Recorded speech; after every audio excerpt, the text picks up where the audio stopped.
आज हम क्या पढ़ने वाले हैं, माइक्रो ऑर्गेनिज्म चैप्टर में हम पढ़ने वाले हैं यूजफुल माइक्रो ऑर्गेनिज्म। मैंने बोला था जो माइक्रो ऑर्गेनिज्म आपके किसी काम में हेल्प करेगा, आपको खाने की चीज देगा या आपके लिए फायदेमंद रहेगा, वो आपके लिए कैसा है, आपका फ्रेंड है। मतलब आज हम लोग उसी की डिटेलिंग पढ़ने वाले हैं। क्या पढ़ने वाले हैं कि माइक्रो ऑर्गेनिज्म हमारे लिए कैसे यूजफुल होते हैं। यानी ये हेडिंग यूजफुल माइक्रो ऑर्गेनिज्म। उसका पहला पॉइंट है खाने की तरह इस्तेमाल होता है। बहुत सारे माइक्रो ऑर्गेनिज्म ऐसे होते हैं जिसे हम क्या करते हैं, खाते हैं। उनका इस्तेमाल किस लिए किया जाता है, खाने के लिए। तो पहला पॉइंट क्या है, यूजेस में as a food. Microorganism use as a food. पहले भी मैंने क्या पॉइंट लिखा, ध्यान से देखो। मिल्क से कर्ड बनाया जाता है, सबको पता है। तो मिल्क से कर्ड बनाने वाला जो बैक्टीरिया है ना बेटा, उसका नाम क्या है, लैक्टोबैसिलस। क्या नाम है, लैक्टोबैसिलस। मम्मी क्या करती है, दूध को उबाल के गर्म करती रहती है, तो हल्का गर्म रहता है तो उसके अंदर थोड़ा सा क्या डाल देती है मम्मी, दूध वगैरह डाल देती है ना, हल्का सा दही डाल देती है। और थोड़ी देर या एक देर, मतलब कितने घंटे बाद, कुछ घंटों बाद हम क्या देखते हैं, 8 या 7 घंटे बाद हम क्या देखते हैं, पूरे दूध के अंदर थोड़ी सी दही, पूरा दही जम चुका होता है। क्यों भाई, उसके अंदर ऐसा क्या हुआ था, मतलब बैक्टीरिया ने अपने आप को ग्रो करा होगा, जिसकी वजह से वो पूरे दूध में क्या फैल चुका है, बैक्टीरिया फैल गया। क्या फैल गया है, और बैक्टीरिया का नाम क्या है, आप समझते हैं ना कि जो दूध में जो थोड़ा दूध में दही डाला था, वो एक्चुअल में इतनी सारी दही कैसे बन गई। बात समझ आ रही है, इतनी सारी दही कैसे बन गई, अब हम वही समझने वाले। ध्यान से देखो, मिल्क के अंदर ना एक प्रोटीन होता है। क्या होता है मिल्क के अंदर, एक प्रोटीन। और उस प्रोटीन का नाम क्या है, केसिन। क्या नाम है, केसिन। ये जो मिल्क के अंदर जो प्रोटीन केसिन है ना, ये अपने आप को ना इकट्ठा करते चले जाते हैं, मतलब क्लम्पिंग कर लेते हैं, एक के ऊपर एक, एक के ऊपर एक, एक के ऊपर एक, ऐसे बन जाते हैं। पर पता है क्लम्पिंग कब शुरू करते हैं, जब उस दूध का जो मीडियम है वो एसिडिक हो जाता है। क्या हो जाता है, एसिडिक। अब दही एसिडिक कब होता है, जब उसके अंदर कुछ एसिड चीज मिली पड़ी हो। तो एक बात याद रखो, जैसे ही वो दूध के अंदर अभी प्रोटीन थे, प्रोटीन ऐसे ही फैले पड़े थे, लेकिन जैसे ही तुमने उसके अंदर दही डाला, दूध कैसा बन गया, एसिडिक बन गया। और एसिडिक बनने की वजह से क्या होगा, जो उसके अंदर जो केसिन प्रोटीन थे वो क्लम्पिंग करेंगे। क्या करेंगे बेटा, क्लम्पिंग मतलब एक के ऊपर इकट्ठा हो जाएंगे। वो जितने इकट्ठापन दिखता है ना, उसी की फैलने को एक तरीके से, और बैक्टीरिया भी ग्रो करता है। तो इसी को हम क्या बोल देते हैं कि दूध से क्या बन गया है, दही बन गया। पढ़ो, मिल्क से कर्ड बनता है with the help of bacteria lactobacillus. अब कर्ड बनता कैसे, मिल्क के अंदर एक प्रोटीन होता है जिसका नाम है केसिन। ये आपस में क्लम्प करते हैं, मतलब इकट्ठे होते चले जाते हैं, ताकि एक सॉलिडिफाई मास बना दे, एक गट्ठा टाइप चीज बना दे। ठीक है, उसके बाद देखो क्लम्पिंग कब होती है, क्लम्पिंग अगर when milk become acidic. Clumping तभी होती है जब मिल्क कैसा हो गया बेटा, एसिडिक। पहला यूज समझ आ गया। दूसरे यूज पे वो भी खाने के लिए, चीज और पनीर। चीज हमने देखा है, पनीर भी देखा होगा, पनीर वगैरह की सब्जी वगैरह बनती है, बहुत सारी चीजें बनती है। तो ये चीज और पनीर को बनाने के लिए भी किसका हाथ है, बैक्टीरिया का हाथ है। किसका हाथ है, बैक्टीरिया का। कौन से बैक्टीरिया बनाते हैं, लैक्टोबैसिलस स्ट्रेप्टोकोकस नाम का एक बैक्टीरिया। अगर आपसे पूछे कि चीज और पनीर बनाने में कौन से माइक्रो ऑर्गेनिज्म का हाथ है, तो बैक्टीरिया का। और बैक्टीरिया में भी कौन से वाले बैक्टीरिया का, लैक्टोबैसिलस का। एक और यूज बताओ जो मैंने अभी पढ़ाया आपको, मीट से क्या बनाने के लिए, थर्ड पॉइंट देखिए। कुछ एल्गी ऐसे होते हैं जिनका खाने में इस्तेमाल है। कुछ एल्गी का मैंने आपको पढ़ाते हुए एडिबल एल्गी कौन सा है, क्लोरेला बताया था मैंने। क्लोरेला आपका एडिबल एल्गी है। फंजाई कौन सा एडिबल था, मशरूम। बैक्टीरिया में एडिबल कौन कौन से तुम्हारे, लैक्टोबैसिलस हो गया, आपने स्ट्रेप्टोकोकस भी एडिबल। इतनी बात समझ आ गई। इधर देखो, क्लोरेला और सीवीड, मतलब पानी के अंदर पाए जाने वाला जो वीड होता है। वीड क्या होता है, अनकॉन्टेंटेड आर्ट, जो हमें जरूरत नहीं होती लेकिन वो वीड काम का उसे खाया जाता है। इनको क्या करते हैं, खाते हैं एज अ फूड। क्योंकि ये रिसोर्स है किसका, प्रोटीन। इसका रिसोर्स है ये प्रोटीन का। खाने से हमें क्या मिलती है, बहुत सारी प्रोटीन मिलती है। अगर पॉइंट देखें, bacteria act upon tough meat. जो भी हार्ड मीट होता है उसमें बैक्टीरिया का एक्शन किया जाता है, ताकि वो मीट कैसा बन जाए, सॉफ्ट बन जाए। आप रेस्टोरेंट वगैरह में जाते हो, वहाँ की मीट खाने में सॉफ्ट क्यों लगते हैं, अभी सोचा है। वो लोग क्या करते हैं, उस मीट की टेंडराइजेशन करते हैं। क्या करते हैं बेटा, तो टेंडराइजेशन ऑफ मीट में जो भी टफ मीट होता है उसको क्या बनाया जाता है, सॉफ्ट। तो ये भी किसकी मदद से करते हैं हम, बैक्टीरिया की मदद से। कौन से बैक्टीरिया की करना है वो नहीं करना, बस इतना याद रखो कि मीट को सॉफ्ट बनाया जाता है बाय द प्रोसेस ऑफ टेंडराइजेशन। और इसमें किसका इस्तेमाल करते हैं, बैक्टीरिया करते हैं। किसका करते हैं, बैक्टीरिया। अगला पॉइंट देखें, अब ईस्ट का इस्तेमाल बेकिंग इंडस्ट्री में भी किया जाता है। बेकिंग इंडस्ट्री क्या होती है, जो बेक करते हैं, केक पेस्ट्रीज वगैरह बनाते हैं। ईस्ट का इस्तेमाल उस इंडस्ट्री में किया जाता है, क्या बनाने के लिए, ब्रेड बनाने के लिए, केक बनाने के लिए, और पेस्ट्री। आप समझते हैं ये बनता कैसे होगा। आपने देखा ब्रेड बहुत सॉफ्ट होता है, केक भी कैसा होता है, सॉफ्ट ही रहता है, पेस्ट्रीज भी कैसी होती है, सॉफ्ट होती है ना। तो उस ब्रेड के अंदर आपको हल्के हल्के छेद दिखते हैं कि नहीं दिखते, बताओ मुझे।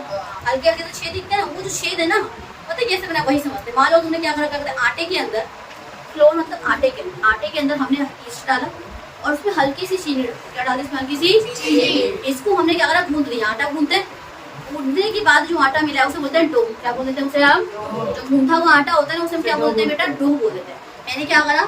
आटा लिया, फ्लोर लिया, मैंने ईस्ट डाला, मैंने हल्की सी क्या डाली? चीनी डाली। उसको मैंने क्या करा? जैसे आटा गूंदते हैं ना वैसे हमने उसको गूंद लिया। अब वो क्या बन गया है? डो बन गया। गूंदा हुआ आटा को क्या बोलते हैं? डो बोलते हैं। क्या बोलते हैं? अब उस डो को ना हम क्या करेंगे आगे देखो, हल्की सी थोड़ी गर्म जगह पे रखेंगे। कैसे रखेंगे उसको? हल्की सी वार्म प्लेस पे रखेंगे। और उसके बाद क्या होगा? जो उसमें ईस्ट था, उस डो के अंदर जो भी ईस्ट था उसमें चीनी डाली थी, वो चीनी को खाने की तरह खा जाएगा। समझो मैंने क्या लिया था? मैंने आटा लिया था, ईस्ट लिया था और चीनी लिया था, उससे डो बना दिया, उसको गर्म जगह पे रखा। तो जैसे ही उसे गर्म माहौल मिलेगा वैसे ही जो ईस्ट है ना उसके अंदर, उसके अंदर जो चीनी है उसे खाने की तरह इस्तेमाल करेगा। किसकी तरह इस्तेमाल करेगा? अब अगर ईस्ट खाना खा रहा है तो वो रेस्पिरेशन भी कर रहा होगा, तो उसने खाना खाया, वो तो मिला होगा रेस्पिरेशन करने की वजह से, तो क्या करेगा? खाने को ऑक्सीडाइज करेगा, खाने को तोड़ेगा नहीं, उगने लगेगा। तो खाने को तोड़ने की वजह से बेटा जो वो बाय प्रोडक्ट निकालता है वो क्या निकालेगा? CO2 निकालेगा। हम भी क्या निकालते हैं खाना खाने के बाद? हमने जो खाना खाया होगा उसमें बॉडी के उसमें ऑक्सीजन के मालूम, मैंने O2 लिया, मैंने खाना भी लिया अंदर, जो मैंने ऑक्सीजन अंदर लिया है वो मेरे खाने को तोड़ने में हेल्प करेगा। और जब खाना पूरा टूट जाएगा उससे आपको एनर्जी मिल जाएगी तो हम बाहर क्या निकाल देते हैं? तो ईस्ट भी तो ऐसे ही करता है। ऐसे ईस्ट ने खाना खाया था, वो भी ऑक्सीजन अंदर ले रहा था लेकिन थोड़ी बहुत ही ले पा रहा था। अब उसने क्या किया मुझे बताओ? उसने उस खाने को तोड़ा होगा और बाय प्रोडक्ट क्या निकाला होगा? और उसने पता क्या बना दिया? एल्कोहल बना दिया। क्या बना दिया उसको? उसने क्या किया? दो चीजें। क्या चीज बनी? जब ब्रेकडाउन हो रहा था उस वक्त दो चीजें बनी, CO2 बना और एल्कोहल। और CO2 का बाहर निकलने, CO2 है गैस ही तो है, आप गैस क्या करेगा? उसमें से बाहर निकलने की कोशिश करेगा ना, उसे आप गूंदे हुए आटे में से, तो क्या करता है उसमें से ना बाहर निकलने की कोशिश करता है। पता है कभी उसको बेक करते हैं ना, उसी आटे को जिस शेप में रख दिया उसको बेक करने के लिए माइक्रोवेव के अंदर डाल के कहीं भी डाल दिया, लेकिन कि जो फूलेगा ना आटा एक तरीके से, तो जैसे ही वो आटा फूल रहा होता है तो उसके अंदर जो CO2 भरी पड़ी है वो बाहर निकलने की कोशिश करेगी कि नहीं करेगी? तो वो CO2 क्या करती है? वहां से बाहर निकलती है, जिस वजह से क्या हो जाता है? उसके अंदर होल हो जाता है। होल भी हो जाता है और वो क्या बन जाता है? मोटा भी हो जाता है, फूल जाता है और सॉफ्ट हो जाता है। बात समझाई मेरी? फिर से रिपीट करती हूँ, ध्यान से सुनना। ईस्ट का इस्तेमाल बेकिंग इंडस्ट्री में करते हैं फॉर मेकिंग ब्रेड, पेस्ट्रीज और केक बनाने के लिए। कैसे होता है? ध्यान से। फ्लोर मतलब आटा लिया आपने थोड़ी सी ईस्ट ले ली और आपने क्या ले लिया? थोड़ा सा चीनी ली। इन्हों को मैंने मिला के क्या करिए? आटे को गूंथा, गूंथे हुए आटे को हम क्या बोलते हैं बेटा? डो। क्या बोलते हैं? अब मैंने उसे किसी वार्म प्लेस पे रखा। कहाँ रखा बेटा? देखो वार्म प्लेस। उसके बाद जो ईस्ट था उसके अंदर वो शुगर को एज अ फूड खाएगा। क्या करेगा? As a food. जब उसने खाना खाया जो शुगर खाई उसको ब्रेक डाउन करेगा। अब ब्रेक डाउन करते वक्त क्या होता है बेटा? उसमें दो चीजें बनाई, एक CO2 निकालना है और एक क्या होगा? एल्कोहल।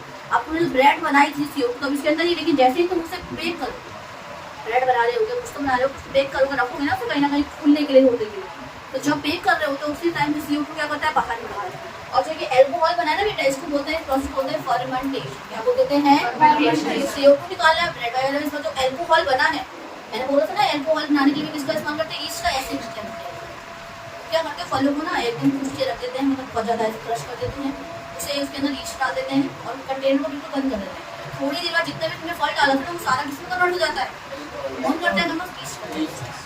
बस समझ आ गई इतनी? इस प्रोसेस को क्या बोलते हैं? एल्कोहल बनाने वाले प्रोसेस बोलते हैं फर्मेंटेशन। क्या बोलते हैं? यही एक कमर्शियल यूज है ये इसका यूज खाने की तरह। अब एल्कोहल बनता है उसको बेचा जा सकता है, पैसे कमाया जा सकता है, तो एक इसमें इस्तेमाल हुआ कमर्शियल यूज, बेचने। बात समझ आ गई इतनी? मैं ये काम करते कमर्शियल यूज भी बता, ये तो खाने के लिए यूज है। कमर्शियल यूज पूछे अगर कोई भाई को क्या बताओगे? ईस्ट का इस्तेमाल करना है। क्यों? एल्कोहल बनाना। कौन सा प्रोसेस है? फर्मेंटेशन। प्रोसेस बेटा फर्मेंटेशन। समझ गए इतनी बात? इतना समझ आ गया? तो ये आपका यूज जैसा क्या था? ये फूड था, ठीक है बट हमने पहला यूज कर लिया एज अ फूड। अब दूसरा यूज क्या पढ़ने वाले हैं? Commercial purpose. कमर्शियल पर्पस क्या होता है? कमर्शियल पर्पस वो पर्पस होता है जिसमें चीजों को ना बेच कर पैसे कमाए जाए। क्या कमाया जाए? तो अब कमर्शियल पर्पस देखते हैं। पहला था एल्कोहल बनाना। पहला क्या था? एल्कोहल। कौन से प्रोसेस बेटा? फर्मेंटेशन। इस साइंटिस्ट जिसने इस प्रोसेस की डिस्कवरी करी थी उसका नाम क्या था? Lewis pasture. क्या नाम था उस साइंटिस्ट का? पास्चर। और 1857 में करा। कब करा था बेटा? साइंटिस्ट का नाम क्या है? Lewis pasture. लुईस पास्चर नाम के साइंटिस्ट थे जिन्होंने फर्मेंटेशन प्रोसेस को डिस्कवर करा था। कौन से ईयर में? 1857। कमर्शियल यूज का पहला हो गया। एल्कोहल को बेच के पैसे कमाए जा सकते हैं। अब दूसरी चीज इनका इस्तेमाल किया जाता है प्रोडक्शन में टी के, कॉफी के, इनके प्रोडक्शन में भी किसका इस्तेमाल होता है? माइक्रो ऑर्गेनिज्म का इस्तेमाल किया जाता है। इतनी बात समझ आ गई। तो प्रोडक्शन में किसके टी के कॉफी में मतलब टी और कॉफी अगर मान लो बनाई जाएगी, कैफीन, कॉफी नहीं कैफीन का, क्या करेंगे इसको हम, कैफीन। बात समझ आई। एक और इसका इस्तेमाल किया लैक्टिक एसिड बनाने में और सिट्रिक एसिड बनाने में, और कौन सा एसिड बनाने में, विनेगर, अचार बनता है उसमें विनेगर डलता है। तो बहुत सारे एसिड्स किसकी मदद से बनाए जाते हैं, माइक्रो ऑर्गेनिज्म की मदद से बनाए जाते हैं। तो मैंने 3 यूज बताया कमर्शियल। पहला क्या, फर्मेंटेशन प्रोसेस कराते हैं ताकि क्या बन सके, एल्कोहल बन सके। दूसरा क्या है, टी और कैफीन वगैरह बनाने के लिए ताकि इसको बेचा जा सके मार्केट में। और तीसरी चीज क्या थी बेटा, लैक्टिक एसिड, सिट्रिक एसिड और एसिटिक एसिड जिसका दूसरा नाम विनेगर भी है। इसकी प्रोडक्शन कौन कराता है, माइक्रो ऑर्गेनिज्म कराते हैं। So it helps in the production of tea and caffeine. It helps in the production of citric acid, lactic acid, and acetic acid, which is also called as vinegar. And the third one is it helps in the formation of alcohol by the process of fermentation by the help of yeast. yeast के द्वारा T और इसको particular दिया नहीं है micro organism बराबर से। इसका सिर्फ इतना याद रख लो कि माइक्रो ऑर्गेनिज्म करता है, क्या करता है, टी और कैफीन की प्रोडक्शन कराता है। और तीसरी बात क्या बताई मैंने आपको, सिट्रिक एसिड, लैक्टिक एसिड और एसिटिक एसिड। इसका दूसरा नाम क्या है बेटा, विनेगर। इसका नाम है विनेगर। प्रोडक्शन भी कौन कराता है, ये नहीं करता, ठीक है।